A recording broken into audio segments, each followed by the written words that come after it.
夏天到了，我们的面粉经常会发霉、结块、招米虫，这些问题大家都是如何解决呢？今天跟大家聊一下面粉这个问题。大家好，我是小林，欢迎来到我的频道。北方的朋友们，大多数人都喜欢吃面食，就是白面馒头。南方人喜欢吃大米，但是面粉保存起来是非常费劲的，特别是夏季。今年的夏季雨水又特别多，很多面粉如果吃不完，它就会结块。再就是面粉比较多，时间长了吃不完，它就会招米虫。大蒜。首先准备一头大蒜，将大蒜的外皮取下来，大蒜的外皮一定要干净，不要带有泥沙。再将大蒜一半一半的分开，大蒜能散发出特殊的气味，这种味道可以有效地防止虫子靠近面粉，面粉自然就不会生虫和结块了。大蒜全部分好后，用刀将大蒜分成两半，然后将大蒜和蒜皮全部装进沙袋内，用挂壁处的铁丝将口袋系紧，放在面粉的顶层就可以了。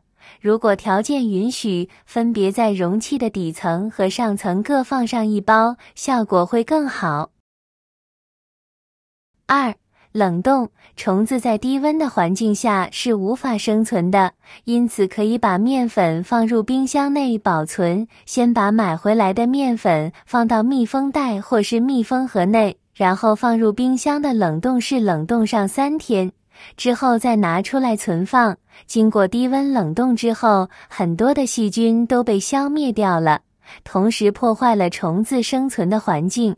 这样处理之后再存放面粉就不容易生虫了，但是要记住，面粉一定要放入密封性很好的密封盒或是密封袋，因为冰箱内有比较多的水汽，如果密封性不好，很容易导致面粉吸收了水汽，使得面粉结块变质。米面里生米虫主要有3种原因。第一种，当粮食还在地里时，米虫就把虫卵藏在了米粒的内部。第二种，在米面加工的过程中或堆放的仓库里沾上了米虫的虫卵。第三种，米缸底、米袋缝、墙缝、地缝等地方中藏有米虫或米虫的虫卵。只要以上任何一个环节米面沾上了虫卵，且环境温度达到20摄氏度以上，仅需1周时间，虫卵就会孵化出来了。米虫繁殖力很强，每只雌虫可产卵1000粒，喜欢高温环境，所以在夏天的时候，大米和面粉里一不小心就会生米虫。花椒。首先准备一个纸巾，用到炒菜用的花椒了。在纸巾上倒入1点花椒，很多人只知道花椒是调味用的调味剂，但是花椒在生活中还有非常多的妙用。我们把花椒包裹一下，不要让花椒裸露在外面，这样包裹好的一个香包就可以把花椒直接埋在面粉里。因为花椒有一个特别的味道，蚊虫闻到了花椒自然会跑掉。我们把花椒埋在面粉里，面粉里的面虫它就会闻到花椒的味道，自动跑出来了，这样我们的面粉就可以再去吃了。花椒如何防止着米虫的？就是我们打开一袋新的面粉，我们就把花椒包直接放在面粉里边，只要说面粉不发霉、不结块，面粉保存1年2年，只要里边放了花椒包，我们的面粉都不会再招面粉。再就是说一下，花椒包不仅光能去除面虫，还有米虫。我们的五谷杂粮呢，保存都可以用花椒放在五谷杂粮里边，是可以防止着虫的。因为花椒从来不招虫，花椒有一个特别的味道。再就是很多人会说了，你把花椒放在面粉里，是不是面粉就非常难闻了？面粉并不难闻，只是有一个花椒淡淡的香味，吃起来口感更加好。亲爱的朋友们，视频已经看到这里了，如果您喜欢我的视频，请您用发财的小手给我点个赞吧。您的每一个点赞都是对我最大的支持与鼓励，谢谢大家啦。4. 茶叶。茶叶本身含有多种亲水性成分，如糖类、多酚类、蛋白质、果胶质等。此外，其内部结构也呈多孔状，因此茶叶具有很强的吸湿能力。在储存面粉的时候，可以用纱布包几袋干燥的茶叶，然后穿插塞入面粉中，可以起到去潮的作用。和干海带一样，茶叶包每隔10天也要取出来晒下太阳，再放回面粉袋中，重复使用。